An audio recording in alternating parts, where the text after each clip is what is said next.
Concurseriano e concurseriano do meu Brasil, voltamos novamente. Hoje vamos dar início aí à nossa aula 4 do Estatuto do Servidor de Caetité, na Bahia. Galera, como de costume, se você vem acompanhando nossas aulas, estão aqui embaixo. Se você chegou de paraquedas, deixa a sua inscrição aqui no canal, né? E também deixe a sua curtida no vídeo e o seu comentário, se você achar necessário, beleza? Então, segue a gente aqui no Instagram também, o nosso Instagram aqui tá bonitinho. A gente tá no começo ainda, mas segue a gente lá para ajudar, beleza? Então, vamos dar essa aulinha de hoje. Nosso material tá aqui embaixo na descrição, você pode comprar através da Hotmart ou através do meu WhatsApp. O meu WhatsApp também, o link tá aqui na descrição, beleza? Então, vamos começar aqui falando da aposentadoria, né? No artigo 53 aqui do Estatuto do Servidor de Caetité. O servidor público, ele será aposentado como? Ele será aposentado de 3 formas. Por invalidez permanente, né? Por invalidez permanente, com proventos integrais. Grave essa informação aqui, tá? Proventos integrais, porque a banca pode confundir você aqui, porque tem informações aqui que você vai ver que os proventos não são integrais, tá? Então, só para você ficar atento que a aposentadoria por invalidez, os proventos, né, ou seja, o que você vai receber de salário lá quando você ficar aposentado, serão integrais quando decorrente de acidente em serviço, aí moléstia profissional, em doença grave, contagiosa ou incurável, específica em lei, e proporcionais nos demais casos. Beleza? Também compulsoriamente. Compulsoriamente significa obrigatoriamente, tá? Aos 70 anos. Existe uma lei que mudou agora, né? A aposentadoria agora é aos 75, a compulsória, mas você estuda com sabedoria, tá, galera? Estuda com sabedoria. Então, compulsoriamente aos 70 anos de idade, com proventos proporcionais ao tempo de serviço. E voluntariamente. Mas voluntariamente você tem 4 opções, A, B, C e D. Né? Voluntariamente você pode se aposentar como? Aos 35 anos de serviço, tá? Lembre essas informações, ó, de serviço. Se homem, né? 35 se for homem, tá? E 30 anos de serviço, não é 30 anos de idade, tá? É de serviço. Se mulher. Com proventos integrais também. Beleza? Então, você pode se aposentar se você fizer 35 anos de serviço. Você pode falar assim, quero me aposentar. Já tenho 35 anos de serviço, homem, né? E 30 anos a mulher. Quero me aposentar de forma voluntária. Pode se aposentar, tá? Aos 30 anos de efetivo exercício, em funções de magistério. Então, isso aqui é cargos de professor, tá? Os professores, né? E aos 25 anos, se professora. Então, você é professor. Vamos supor que você trabalha como professor. Se você tiver 30 anos de serviço, né? De efetivo exercício, na função de magistério, você se aposenta de forma voluntária também. E 25 anos de serviço, professora, no caso de mulher, com proventos integrais também. Tá? Aí vem aos 30 anos de serviço, se homem, e... sim, tá, tudo bem. Aqui você pode também se aposentar aos 30 anos de serviço. Se você for homem, aos 25 anos, se for mulher, com proventos proporcionais a esse tempo. Tá? Então, você pode se aposentar aqui, ó, com proventos proporcionais a esse tempo, diferente daqui de cima.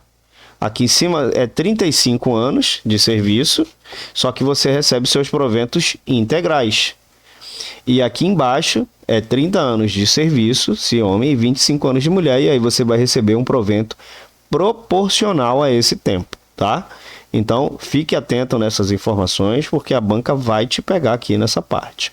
Aí vem a idade agora. 65 anos se for homem e 60 anos se for mulher.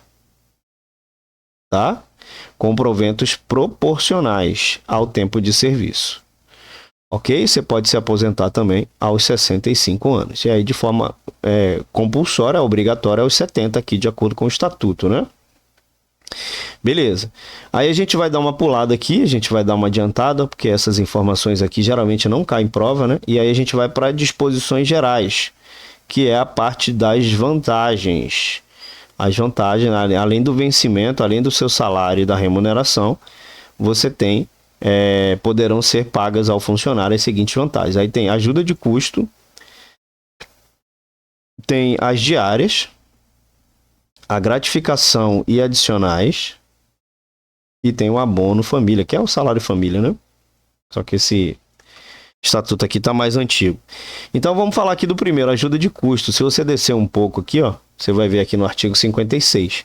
A ajuda de custo destina-se à compensação das despesas de instalação do funcionário que, no interesse do serviço, passa a ter exercício em nova sede, com mudança de domicílio em caráter permanente. Então você recebe uma ajuda de custo caso você, né, entre em exercício em uma nova sede com mudança de domicílio. É o que a gente chama de auxílio moradia, né? Beleza. Aqui no artigo 57, a ajuda de custo é calculada sobre a remuneração do funcionário. A gente sabe que remuneração engloba tudo, né? Engloba os vencimentos e as bonificações, os adicionais, enfim. Conforme se dispuser em regulamento, não podendo exceder a importância correspondente a 3 meses do respectivo vencimento. No artigo 58, não será concedida ajuda de custo ao funcionário que se afastar do cargo ou reassumi-lo em virtude de mandato efetivo. Beleza? Então aqui ele falou da ajuda de custo. Vamos falar agora das diárias. As diárias aqui, ó. O funcionário que a serviço se afastar do município em caráter eventual ou transitório para outro ponto do território nacional fará jus a passagens e diárias para cobrir as despesas de pousada, alimentação e locomoção, tá? Então essa aqui é a ajuda, não, essa aqui são as diárias, né? A diária será concedida por dia se afastando, sendo devida pela metade quando o deslocamento não exigir pernoite fora da sede. Ok? Beleza, então essas daqui são as diárias. Descendo um pouco mais, né? Claro, galera, que eu estou pulando aqui, tá? Mas é aconselhável que você faça a leitura da lei, tá? Aqui eu só estou te dando aqui uma ajudinha, um empurrãozinho, beleza? Aí você tem que fazer a leitura, né? Para você poder ler tudo, tá? Beleza? Aí aqui ele vai falar da gratificação natalina, né? Que ele está falando aqui em cima. Gratificações e adicionais. Então aqui a gente já falou das diárias, classificação e adicionais. Então, além dos vencimentos das vantagens previstas nesta lei, serão deferidos aos funcionários as seguintes gratificações e adicionais: a gratificação de função, gratificação natalina, adicional por tempo de serviço, adicional pelo exercício de atividades insalubres, perigosas ou penosas, adicional pela prestação de serviço extraordinário e adicional noturno e abono familiar. Tá? A gratificação de fundo, o funcionário investido em função de chefia é devida uma gratificação pelo seu exercício. Ok? O parágrafo único, os percentuais de gratificação serão estabelecidos em lei. A lei municipal estabelecerá o valor da remuneração dos cargos, deixa eu colocar aqui que está comendo um pouquinho, dos cargos em comissão e de gratificações previstas no artigo anterior. Aí aqui ele já vai falar da gratificação natalina. A gratificação de Natal será paga anualmente de acordo com o funcionário municipal, independente da remuneração a que fizer jus. Aqui a gente está falando da remuneração do 13º, né, galera? Aqui é o 13º, que é a gratificação natalina. Beleza? A gratificação de Natal corresponderá a 1/12 por mês de efetivo exercício da remuneração devida em dezembro do ano correspondente. Ok? Show de bola. Aí a gente vem aqui, vai descendo um pouco mais, adicional por tempo de serviço. Ó. Por quinquênio, ou seja, a cada 5 anos, de efetivo exercício no serviço público municipal, será concedido ao funcionário um adicional correspondente a 5% do vencimento, a 5% do seu salário, do seu cargo efetivo, até o limite de 7 quinquênios. Até o limite de 7 a cada 5 anos. Então, 5, 10, 15, 20, 25, 30, 35. 35 anos, então. São 7 quinquênios. 7 vezes 5, 35. Beleza? Show de bola. Então, o adicional é devido a partir do dia imediato àquele em que o funcionário completar o tempo de serviço exigido. Aí aqui tem adicionais por insalubridade e periculosidade e penosidade. Os funcionários que trabalham habitualmente em locais insalubres, né, ou em contato permanente com substâncias tóxicas ou com risco de vida, fazem jus ao adicional sobre o vencimento de carga efetivo. Então, o funcionário que fizer jus aos adicionais de insalubridade e periculosidade deverá optar por um deles, não sendo acumuláveis estas vantagens. Ok? Beleza, aí a gente vem aqui para o adicional de serviço extraordinário. Serviço extraordinário será remunerado com acréscimo de 50% em relação à hora normal de trabalho. Beleza? Show de bola. Então, somente será permitido o serviço extraordinário para atender a situações excepcionais e temporárias, respeitado o limite máximo de 2 horas diárias, podendo ser prorrogado por igual período se o interesse público exigir, conforme dispuser esse regulamento, né? Então aqui é 1 hora extra, né? No máximo de 2 horas, e aí pode ser prorrogável por mais 2 horas. Então a pessoa pode fazer 4 horas aí de hora extra. Então ele ganha esse adicional por tempo extra, né? E o adicional noturno, né? Serviço noturno prestado em horário compreendido entre as 22 horas, grave isso no seu coração, de um dia e 5 horas do dia seguinte, terá o valor hora acrescido de mais 25%, computando-se cada hora como 52 minutos e 30 segundos. Então, completou 52 minutos e 30 segundos, já equivale a 1 hora. Beleza? Tem o abono familiar, que a gente chama do salário família, né? Do auxílio família, né? Auxílio... Agora esqueci o nome, mas é salário família, se eu não me engano. Será concedido abono familiar ao funcionário ativo ou inativo pelo cônjuge ou companheiro do funcionário. Ó, isso aqui você tem que prestar atenção, tá? Pelo cônjuge ou companheiro do funcionário, ou seja, então pelo casado, né? Pessoa casada ou com a união estável, né? Que viva comprovadamente em sua companhia e que não exerça atividade remunerada e nem tenha renda própria. Então, esse abono familiar será concedido ao funcionário ativo ou inativo, tá? Pelo cônjuge ou companheiro, se ele tiver um cônjuge ou companheiro que não exerça atividade remunerada e nem tenha renda própria. Então, por filho menor de 14 anos que não exerça atividade remunerada e nem tenha renda própria. Então, ele tem direito, se ele tiver um filho menor de 14 anos. Agora, esse filho ele não pode exercer atividade remunerada e nem tenha renda própria, tá? E também por filho inválido ou mentalmente incapaz sem renda própria. Tá? Observe que ninguém pode ter renda própria, né? Se tiver, não ganha. Beleza? Show de bola. Compreendendo-se nesse artigo, o filho de qualquer condição, o enteado, o adotivo, o menor que, mediante autorização judicial, estiver sob a guarda e sustento do funcionário. Então, ele está falando aqui que o filho, né, de qualquer condição, pode ser enteado, pode ser adotivo, né? Então, mediante autorização judicial. Vamos dar uma puladinha aqui, vamos dar uma adiantada, a gente vai falar das licenças, que também é um assunto importantíssimo para você estudar. Então, vai ser concedido aqui no artigo 81, né? Vai ser concedido ao funcionário licença para tratamento de saúde, para a gestante, a adotante e a paternidade por acidente em serviço, né? Vamos colocar aqui, por acidente em serviço, por motivo de doença em pessoa da família ou para serviço militar. Então você pode se afastar, pode solicitar uma licença nesses casos aqui, tá? Tratamento de saúde, gestante, adotante e a paternidade por acidente de serviço, por motivo de doença em pessoa da família ou para serviço militar. Também para atividade política, né, para tratar de interesses particulares, para desempenho de mandato classista e licença premium.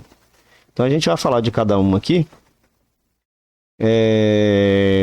Aqui, licença para tratamento de saúde. Quanto que ele pode solicitar essa licença, né? Será concedido ao funcionário licença para tratamento de saúde a pedido ou de ofício, ou seja, ou você pede ou a administração solicita para você, com base em perícia médica sem prejuízo da remuneração a que fizer jus. Então, você pode solicitar uma licença para tratamento de saúde. Aí vai ter algumas regras, né? Para licença, até 30 dias, a inspeção será feita por médico indicado pelo próprio órgão pessoal e, se por prazo superior, por junta médica oficial. É a mesma coisa que acontece na iniciativa privada. Quando você falta mais de 30 dias, né, por questão de saúde, você vai passar por uma perícia, né? Para saber se você vai ser afastado realmente, né? Vai ficar tipo pelo INSS, né? Recebendo aí pelo INSS. Só que aqui não é iniciativa privada, né? Então vamos lá. Sempre que necessário, a inspeção médica será realizada na residência do funcionário e no estabelecimento hospitalar onde se encontrar internado. Beleza? Então aqui ele vai falar: o atestado e o laudo da junta médica não se referirão ao nome ou natureza da doença, salvo quando se tratarem de lesões produzidas por acidente de serviço. Então aqui ele vai falar o caso da licença em questões de saúde, né, para tratamento de saúde. Aí a gente vai falar aqui da licença para gestante, adotante e licença paternidade. Então, será concedida a licença à funcionária gestante por 120 dias consecutivos. Tá? Essa lei até mudou, agora são mais de 120 dias, sem prejuízo da remuneração, mas sempre lembre esses prazos aqui, tá? A licença poderá ter início no primeiro dia do 9º mês de gestação, salvo antecipação por prescrição médica. Então, a licença só poderá ter início, né? Você só pode solicitar a licença no primeiro dia do 9º mês de gestação, ou seja, quando estiver perto de nascer, né? Ou existe uma exceção, né? Pode ser antecipado por prescrição médica, tá? De repente, se a criança for nascer de forma prematura, esse prazo pode ser antecipado. No caso de nascimento prematuro, a licença terá início a partir do parto. Beleza? Ok. Aí a gente vem aqui para licença para acidente de serviço. Então, você também, né, será licenciado com remuneração integral o funcionário acidente de serviço. Aí ele vai explicar o que significa acidente de serviço. Configura acidente em serviço o dano físico ou mental sofrido pelo funcionário em que se relacione, né, imediata ou imediatamente às atribuições do cargo exercido. Então, equipara-se a acidente de serviço. O que equipara-se? Decorrente de agressão sofrida e não provocada pelo funcionário no exercício do cargo. Então, você tem que sofrer uma agressão, né? Então, isso compara-se a acidente de serviço, ok? Sofrido no percurso da residência também, aqui, ó. Sofrido no percurso de residência para o trabalho ou vice-versa. Ou seja, se você se acidentar indo para o trabalho, é a mesma coisa que você se acidentar também voltando do trabalho, tá? Então, isso é considerado acidente em serviço. Tanto a agressão sofrida e não provocada pelo funcionário, quanto sofrido no percurso, né, da residência para o trabalho ou do trabalho para a residência. Funcionário acidentado em serviço que necessite de tratamento especializado poderá ser tratado em instituição privada à conta dos recursos públicos. Aí você dá uma lida aqui, né, para você captar essa mensagem. Mas geralmente as bancas sempre pedem o início, né, do texto. Dá licença por motivo de doença em pessoa da família. Então, poderá ser concedida a licença ao funcionário por motivo de doença do cônjuge ou companheiro, padrasto ou madrastra, ascendente e descendente mediante comprovação médica. A licença somente será deferida se a assistência direta do funcionário for indispensável e não puder ser prestada simultaneamente com o exercício do cargo, o que deverá ser apurado através de acompanhamento social. Então, vamos supor que você esteja, sei lá, o seu marido se acidentou. E aí, de repente, ele se acidentou e quebrou os 2 braços. Então, a sua assistência, né, ela tem que ser o quê? Indispensável. Ele precisa de você lá para ele poder comer, para ele poder fazer as coisas, né? Então a licença somente será deferida se a assistência direta do funcionário for indispensável, né? Se ele puder prestar simultaneamente com o exercício do cargo, ele não precisa tirar essa licença. Tá? A licença será concedida sem prejuízo da remuneração do cargo efetivo até 30 dias, podendo ser prorrogado por igual período. Então, sempre lembre esses períodos aqui de 30 dias, tá? Sempre fique atento a esses períodos. A licença prevista nesse artigo só será concedida se não houver prejuízo para o serviço público. Aí a gente vai falar da licença para serviço militar. Então, o funcionário convocado para o serviço militar será concedido a licença à vista de documento oficial. Do vencimento do funcionário será descontada a importância percebida na qualidade de incorporado, salvo se tiver havido opção pelas vantagens do serviço militar. Então, ao funcionário desincorporado será concedido o prazo não excedente de 7 dias para reassumir, né, o exercício sem perda de vencimento. Então, se o funcionário for desincorporado, será concedido um prazo não excedente a 7 dias para ele reassumir o seu exercício lá, o seu trabalho. E aí tem a licença para atividades políticas, né? O funcionário terá direito à licença sem remuneração, tá, galera? Aqui é sem remuneração. Durante o período que mediar entre sua escolha em convenção partidária com candidato a cargo efetivo e às vésperas do registro de sua candidatura perante a Justiça Eleitoral. Então, enquanto ele está, né, nessa mediação de escolher entre a conversão partidária, né, e a véspera do registro de sua candidatura, ele não recebe remuneração. Tá? A partir do registro da candidatura, né, e até o 10º dia seguinte da eleição, o funcionário fará jus à licença como se em efetivo exercício estivesse, sem prejuízo da sua remuneração, tá? Mediante comunicação por escrito do afastamento. Show? Aí tem a licença para tratar de interesses particulares. Então, a critério da administração, poderá ser concedida ao funcionário estável licença para trato de assuntos particulares pelo prazo de até 2 anos, consecutivos, sem remuneração. Tá? Então, lembre dessa informação aqui, ó, que algumas licenças são com remuneração e outras não. A licença poderá ser interrompida a qualquer tempo a pedido do funcionário ou no interesse do serviço. Não se concederá nova licença antes de decorridos 2 anos do término da anterior. Ok? E aí tem a licença para desempenho de mandato classista. É assegurado ao funcionário o direito à licença para desempenho de mandato em confederação, federação, associação de classes de âmbito nacional ou sindicato representativo da categoria ou entidade fiscalizadora da profissão sem remuneração. Tá? Beleza? Somente poderão ser licenciados funcionários eleitos para cargo de direção ou representação nas referidas entidades até um máximo de 3 por entidade. Ok? E aí tem a licença premium. Após cada quinquênio, ou seja, após 5 anos ininterruptos de exercício, o funcionário efetivo fará jus de 3 meses, né? Sempre lembrar isso daqui, licença prêmio são 3 meses, e você, a cada 5 anos ininterruptos, né?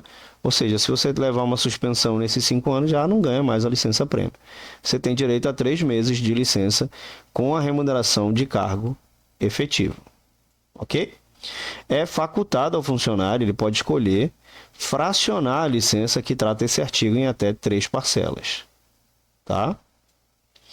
Não se concederá licença prêmio a funcionário que, ao período aquisitivo, sofrer penalidade aqui, ó, de suspensão, né? Afastar-se do cargo em virtude de licença por motivo de doença.